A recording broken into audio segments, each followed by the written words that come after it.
It started with a creak, the slow wooden groan of the diner door swinging open. Outside, the horizon shimmered under the punishing noon sun. Inside, the air was cool but heavy, thick with the scent of frying bacon, old coffee, and floor cleaner. Walter Briggs sat in the last booth by the window. His hands, scarred, calloused, moved with practiced precision as he tore a sugar packet and stirred it into his coffee. He didn't like it sweet, just needed something to cut the bitterness. He wore an old flannel shirt, sleeves rolled up just enough to show faded tattoos on his forearms. His face was weathered, the skin around his eyes folded deep from decades of squinting into sun, into wind, into trouble. He was a man used to silence, not the silence of peace, but the silence before things go wrong. Outside, the rumble came first, low, thunderous, like distant war drums. Then came the roar, motorcycles, a dozen or more.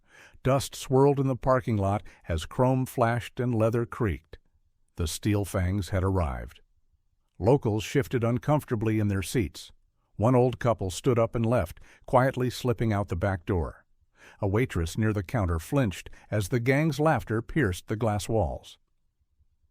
But Walter didn't move. He took a sip of his coffee and kept looking out the window until he saw one of the bikers shove over a trash can for no reason at all. Another kicked gravel into the air as he revved his engine in place.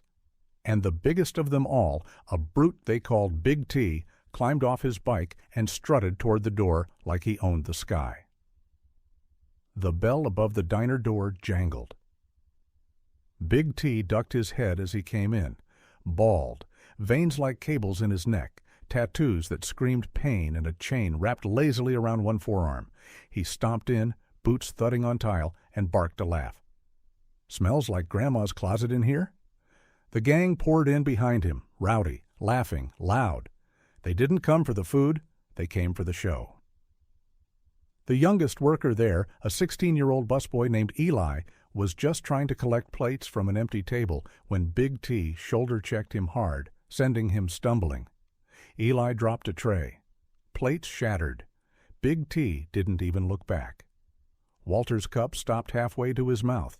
He set it down, gently. Big T caught sight of him in the corner booth and grinned. "Well, well, look what the desert dragged in, a flannel fossil." Laughter from the gang. Walter turned his head slowly, locking eyes with the biker. Not with fear, not with challenge, but with the calm, tired gaze of a man who'd seen worse things die screaming. Big T didn't like that. He swaggered over and slapped the newspaper off Walter's table. It fluttered to the floor. "You deaf or just slow, Grandpa?" Walter stood up. Not fast, not aggressive. He just stood. The diner went still.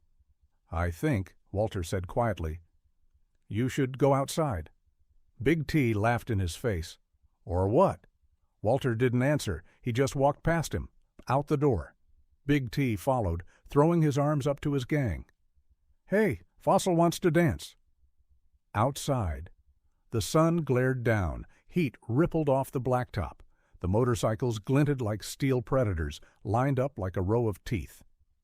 Walter stepped into the parking lot and waited. Big T cracked his knuckles, pacing like a caged animal. "You know how many people I've dropped in lots like this?" Walter didn't answer. He just rolled up his sleeves a little higher. Big T lunged with a roar. And that's when it happened. It wasn't flashy. It wasn't loud. Walter sidestepped, barely grabbed Big T's arm, mid-swing, twisted, and drove an open palm into his chest with a sound like a shotgun slamming shut. Thwump! Big T's eyes bulged. His feet left the ground. He landed like a felled tree, flat on his back, gasping, choking, eyes rolling. The diner staff had come outside. Eli stood at the doorway, mouth open. The townspeople stood frozen on the sidewalk. The gang? Silent? Razor, their leader, stepped forward slowly. His beard twitched with disbelief. "What the hell was that?" Walter turned toward him. "He tripped," Walter said. Razor's mouth curled. "He's our best fighter." Walter looked down at Big T, who was still wheezing. "Then you're in trouble." A beat passed. Razor's hands curled into fists. "That was a cheap shot, old man." Walter shook his head. "Number." That was a lesson. Razor lunged, and Walter didn't move until the last second. Again. His left arm shot up, blocked the punch, and he spun low, sweeping Razor's legs out from under him in a blur of motion. Razor hit the pavement face first. He didn't get up. Now the silence was deafening. Walter didn't gloat, didn't threaten. He just walked back toward the diner, past the bikes, past the men who didn't know whether to reach for their weapons or run. He paused at the door, spoke without turning around. "You boys ride through towns like this thinking no one's watching, that everyone's scared of your noise."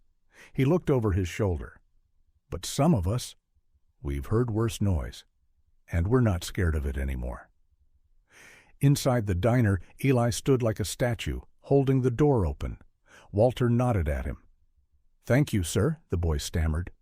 Walter smiled, picking up his coffee from the counter. "Name's Walter. I worked on tanks. Now I work on cars. But either way, I fix things." He took a long sip.